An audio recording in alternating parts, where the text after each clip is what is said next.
Hey, what's up? This is Daz, and today we're gonna talk about difficult people. Isn't that an exciting topic? We do find people who are difficult in our lives. Well, first of all, let me tell you that we do not know every person's background story. We have no idea what's making them behave the way they behave. So we have to understand that the reason why someone's being a certain way could be anything, right?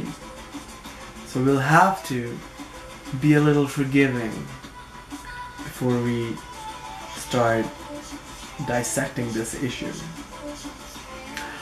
Alright, what are difficult people? I have categorized difficult people into 4 categories. Detractors, the one who would try to detract you from your path.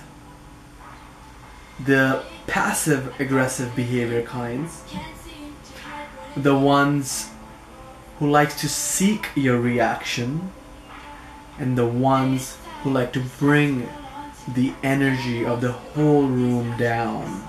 Those are some difficult people that we are talking about. Now, you'll find these people in your work environment.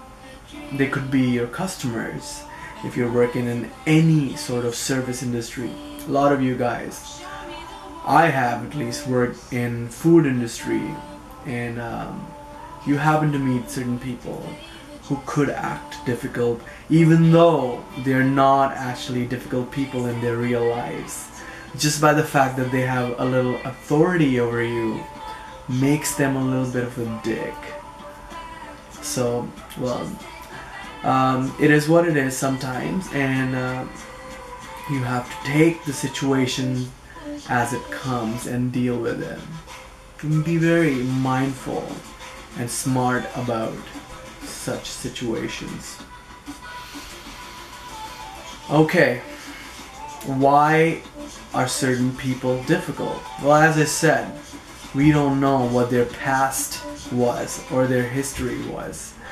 But some of the general reason why someone is difficult is because they're either insecure, they're jealous of you, or they're just too afraid to look in your eyes and say something, and that's why they always seek for your reactions.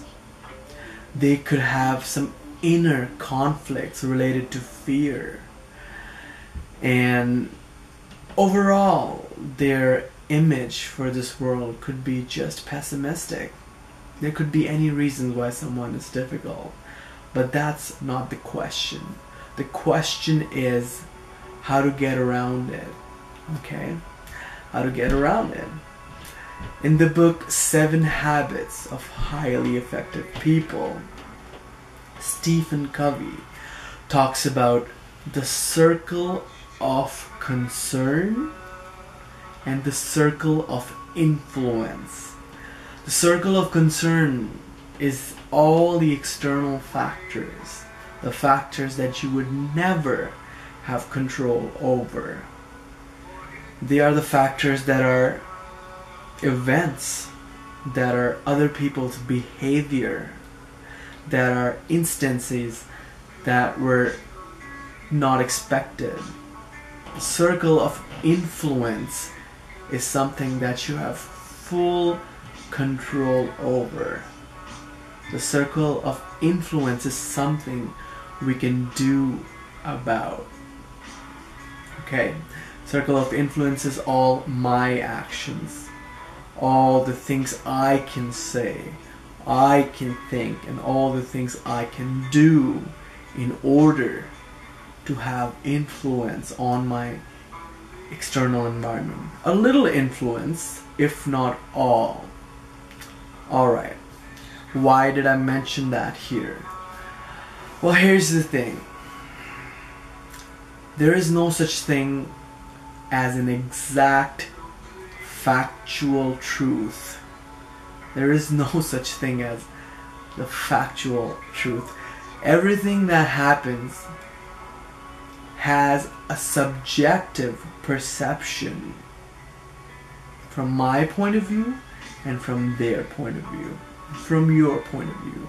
Whatever happened, happened, but what's left now is a perspective of how you saw it, how they saw it. Okay? So the reason that I'm mentioning this here is to always understand that there will always be a conflict if you approach any situation with a reaction methodology. Being responsive is the answer. Do you know what responsibility means?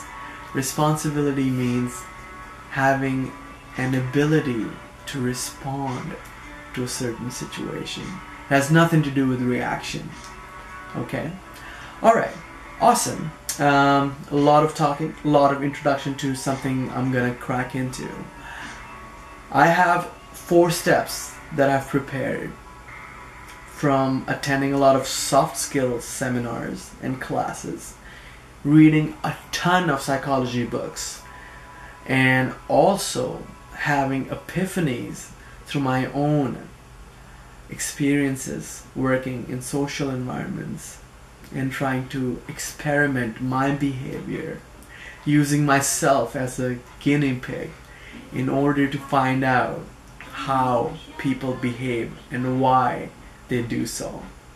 These 4 steps that I'm gonna give you were designed over the years by me through all of my experiences, and they all kind of interrelate to each other.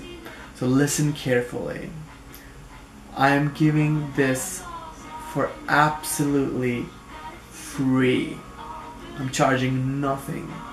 The only reason I do this is because I have been there. I have been bullied. I have been taken advantage of. And if you're watching this, you may find yourself in the same boat. And just as your friend, I want to help you out. Because it was awesome to meet people who helped me up when I needed them. So if I can do that for you, why not? Alright, so step 1 is always extend. What do I mean by that? Always extend. It's like if you go to any social environment for the first time, or even if you want to change your behavior now, if you want to bring about changes in your inner personality now, it's a good time to do it.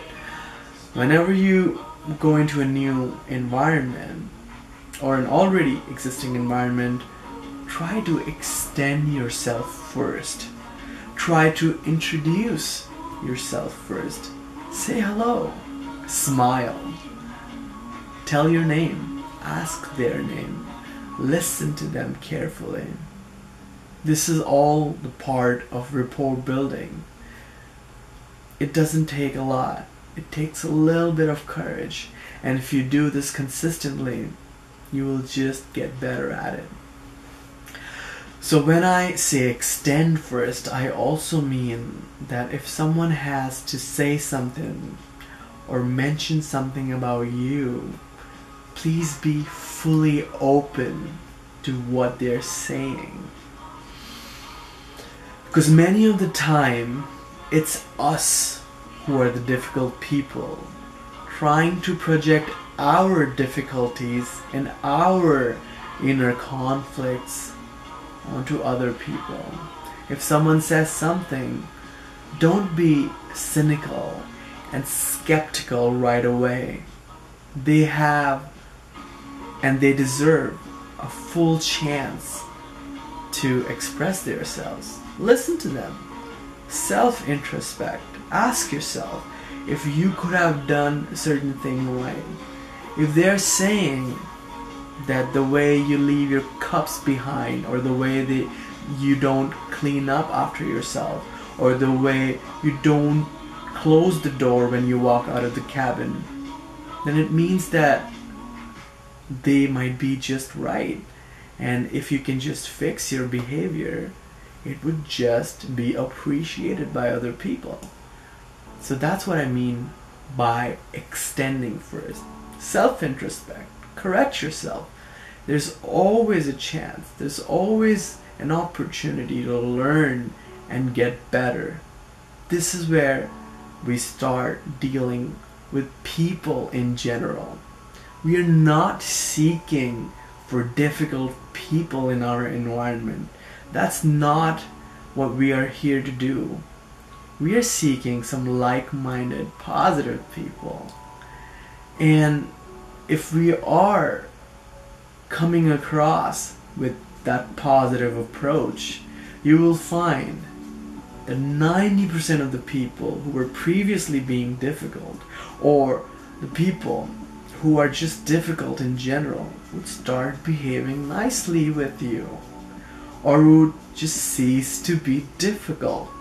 I know, it's crazy, but it does happen. Extend first. That was the step 1. Step 2. Laughter. Laughter, my friend. If someone makes a comment on you, which is supposedly done to make fun of you, first option is to get offended and be sad.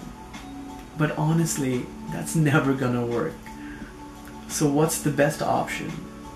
Best option is to take their joke and laugh with them. So what if you are being made fun of? So what? Are you so important?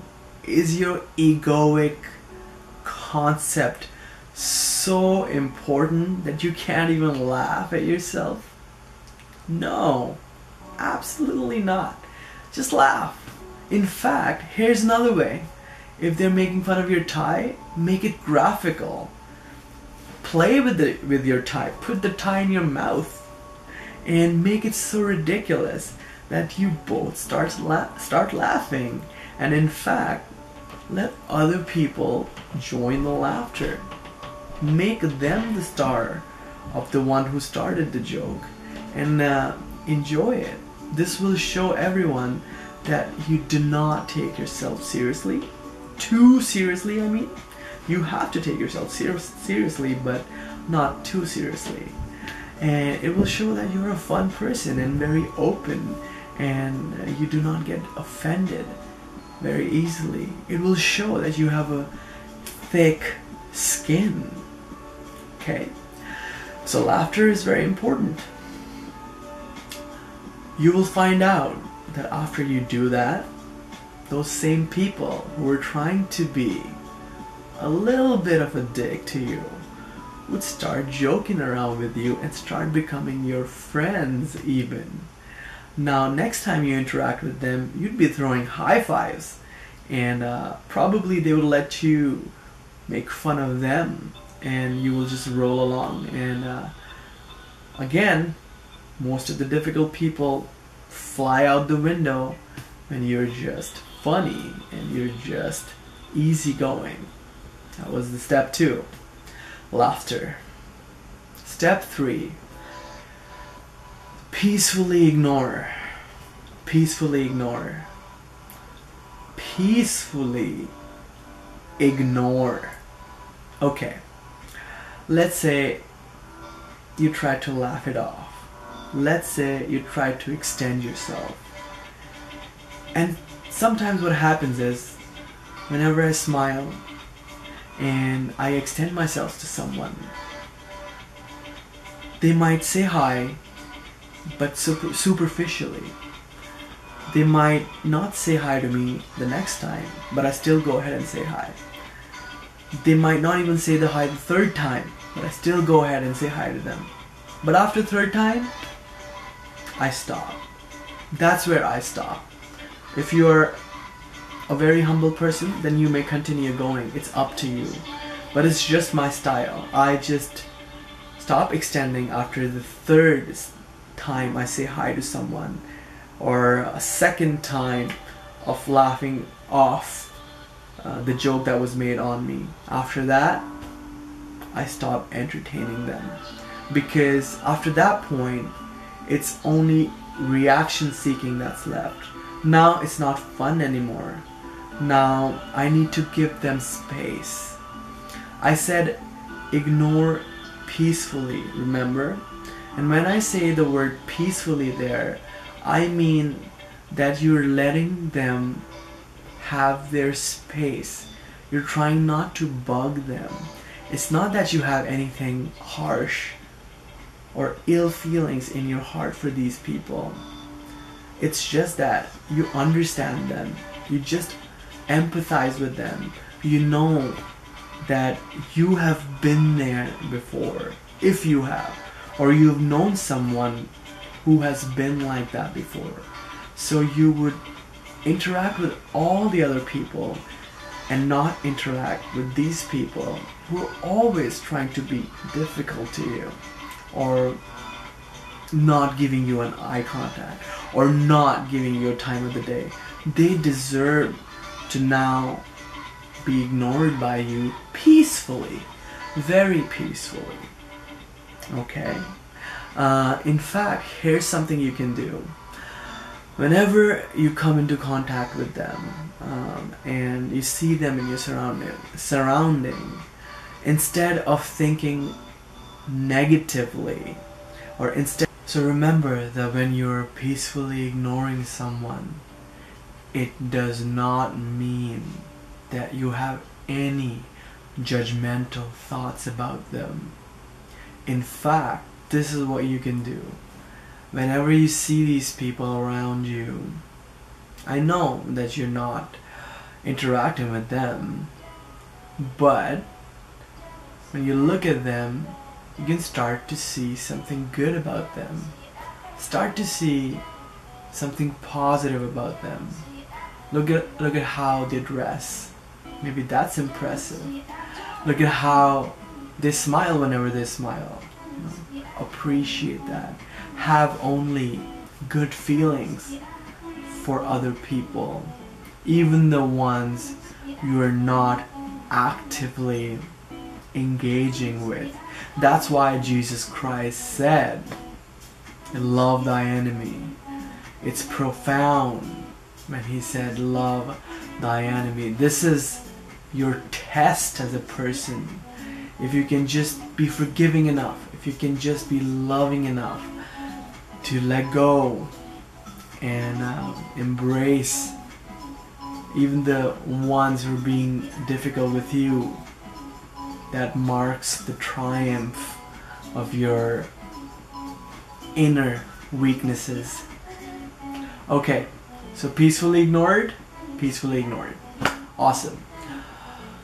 Fourth one is confrontation. Ha ha ha. Fourth one is confrontation. Now this is the aggressive step, but not so aggressive. You don't want to come across as a killer, but you can always come from the place of grounded energy. You can always come from a place of I stand for my respect, and I ain't gonna settle down for nothing less. Okay? Okay? So this is the whole point. Now, in confrontation, there are two kind of scenarios. Number one is public confrontation. This is the one where you're in a boardroom or you're in a classroom and someone tries to make a joke on you. And it is not the first time that they're doing this. It's been a few times that they've been doing this for. And now this time, they do it in front of everyone. Hey, that's a funny shirt. Something like that, right? Option A is that you completely receive the comment as a compliment. Let me give you an example here. Hey, your hair has this lettuce thing going on. It's kale actually. It's kale. Thank you. So you laughed, you smile, you heard it as a compliment instead of a comment. Okay, option number 2. Hey, that's a funny shirt. What you're gonna do is you're gonna call them out on their bullshit. Excuse me, when you said I have a funny shirt in front of everyone here, are you implying that I am a less of a person than you? Are you trying to belittle me in front of everyone? Are you trying to embarrass me in front of everyone? Stand up for yourself. Be loud and clear. Make them look like a jerk, because you have tried all the other tactics, not the tactics, but all the other ways to be friendly with them. You know, you've tried smiling, you've tried laughing, you've tried saying hello, you've tried ignoring. This time,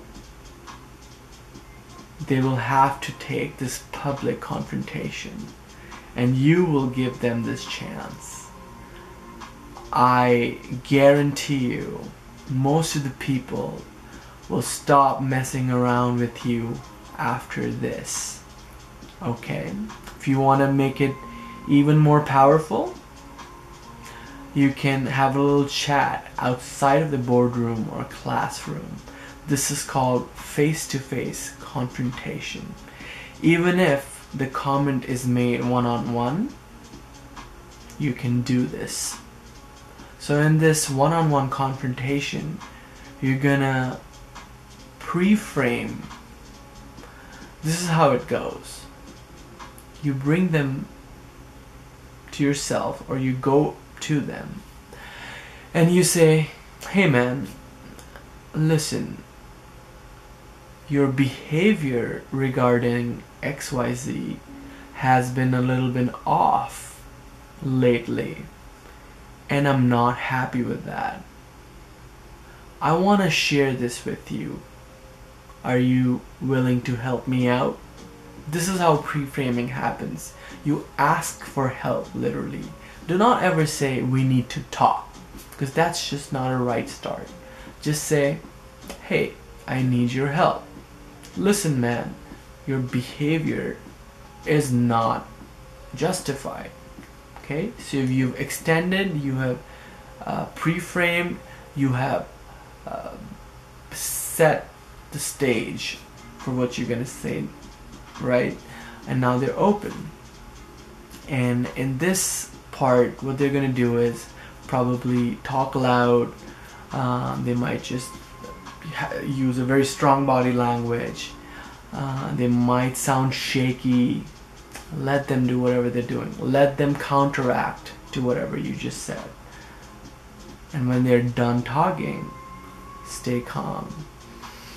Keep your eye contact relaxed and your shoulders relaxed. It doesn't matter. Nobody can lay a finger on you. Remember that. Okay. Now, when they have spoken, you can just tell them that, hey, I wouldn't appreciate you doing this again. Is that something that works for you? And try to get an answer. Is it okay for you to not behave like this again? Again, you're asking for help, but at the same time, you're assertive. And take a yes from them. Put a condition that if they do not behave nicely or kindly with you, you will escalate the situation, or you will stop being friends with them. You don't need such people as friends anyway. So be willing to detach. This is how a one-on-one confrontation happens. And I assure you, that's the best way when you have no other options left. Be honest, have faith, be face to face, put your concern forth, and the reactions are positive most of the time. Okay, so yeah, this is what you can do to deal with difficult people. Apart from this, you can always call 911. That's always the last resort. You don't wanna punch anyone. You don't wanna get into fights, because you're too cool for that. You're too cool for those things. You know, if you really want to fight, then join UFC or something. You know, I love watching fights and MMA. That's awesome, but don't do it in a social setup. There's no point of doing that. You're just being stupid when you do that. All right. I hope this video helped you. I really do. Take care.